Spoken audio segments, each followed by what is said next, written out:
første juledag. Da er vi på vei til søsteren til Robert for å spise middag og besøke de. Og dette blir juleuke nummer 4.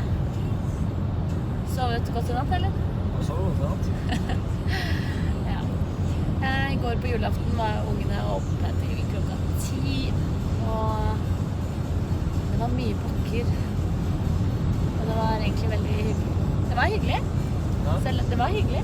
Det var kjempehyggelig. Selv om vi bare var oss 4, så var det var egentlig veldig greit. Men da blir det familietid. Snakkes senere.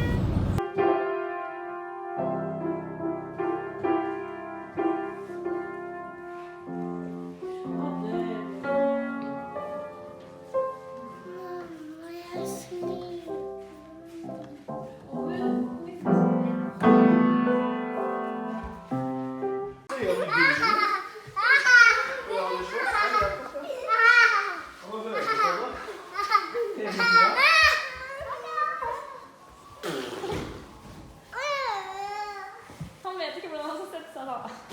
Sånn. Ja, vi trenger bare større husker hvordan det blir.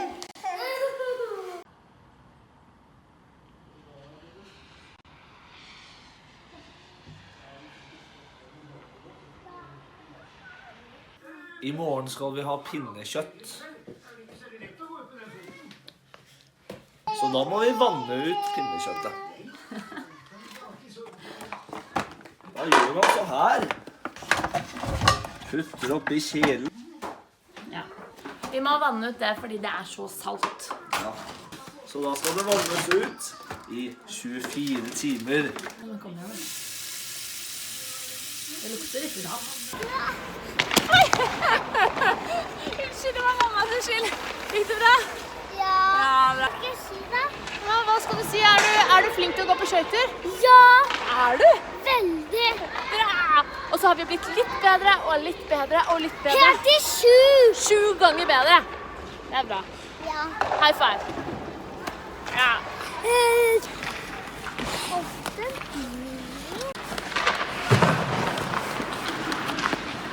Ja!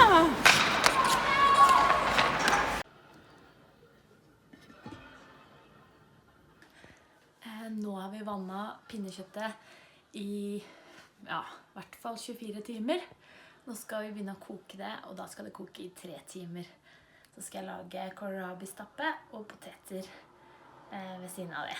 Så kommer vennepar på besøk, og så skal vi spise sammen. Det blir litt koselig.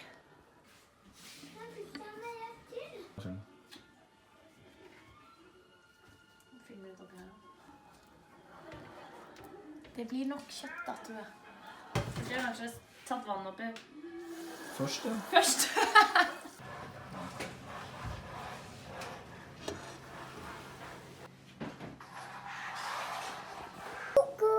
Det damper fortsatt. Sant, det gjør det. Vi har kokt ferdig kålrabistappa, og skal vi bare legge oppi litt sky fra pinnekjøttet når det blir ferdig. Og så blir det godt med pinnekjøtt, og vi har dekket bord. Det blir bra.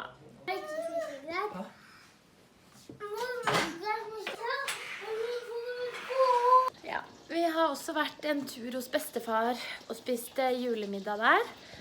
Oldefaren til barna. Nå er det lille nyttårsaften. Det er ikke noe offisielt navn.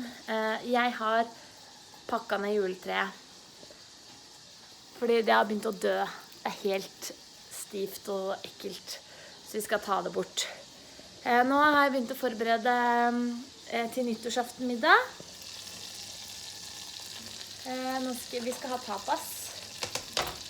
Vi skal tapas med noen venner, og da skal jeg lage kjøttboller i tomatsaus.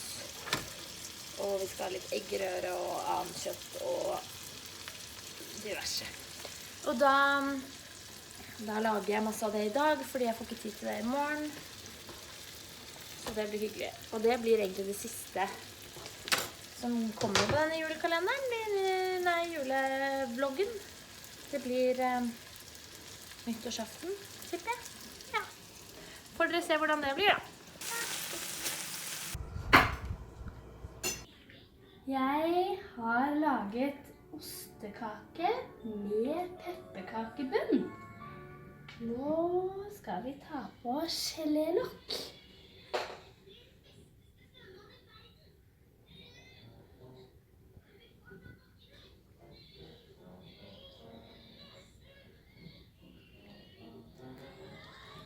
Så må vi pynte litt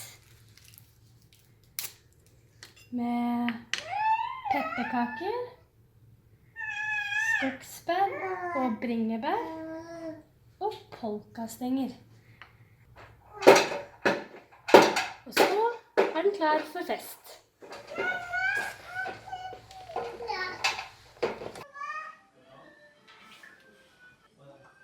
Mamma, jeg kan bøye det.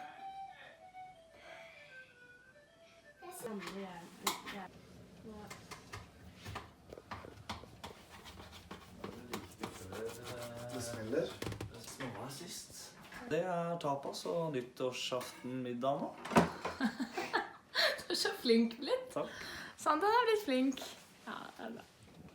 Og her er Marie. Satan har blitt flink. Maria har laget litt mat til oss. Og her er Knut Johan. Jeg har gjort ingenting. Hei, har du lagd Ja, salat? stemmer. Har du laget så fin kake? Nei, du kan ta med Ok, nå. på kamera. Er det ingenting oppi, eller? Hva er det for noe?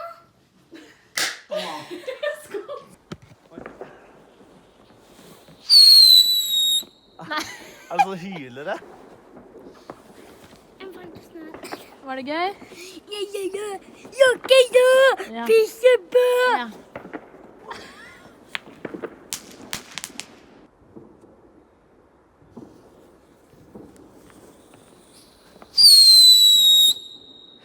Den var fin.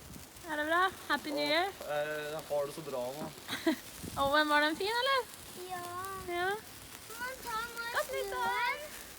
stuen? Kan man nå ta den i stuen? Ja, da slukker jeg. Bra! Ok, Akselen avgjør kanken ned.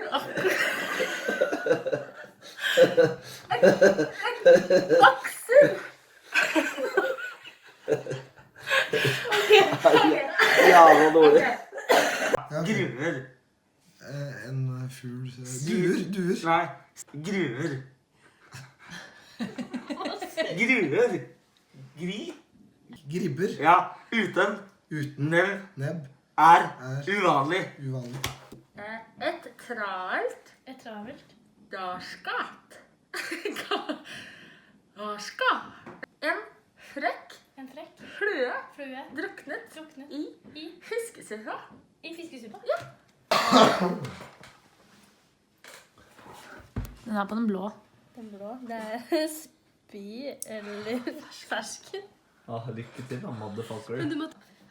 Kom igjen, bare spis den. Det er jo ikke verre. Du har fått til det verre ting enn det her.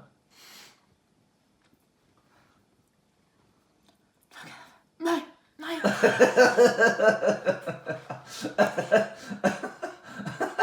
Det er ikke fersken. Det her er jo klasse, da. Er det så ille? spy den, da. Eller spise den. Jeg tugger så mye, nå kan jeg faen meg høre den. Å, fy faen. Jeg skjønte hva som skjedde. Det her er klasse, da.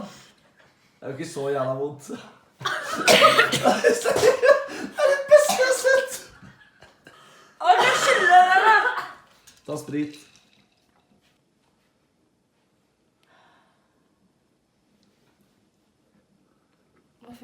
Er det spy? Ikke sant? Jeg var også litt usikker på starten, for den er liksom litt syrlig. Så bare er det. Nei. Jo, det er klart. Jeg skjønner det. Altså, jeg får liksom, jeg minnes. Minnes hva da? Er det buse, eller er det pære? Det er vanskelig å kjenne forskjellen på smågodt. Altså, jeg kjenner fortsatt. Det er en veldig vond pære. Det er bare til å ligge.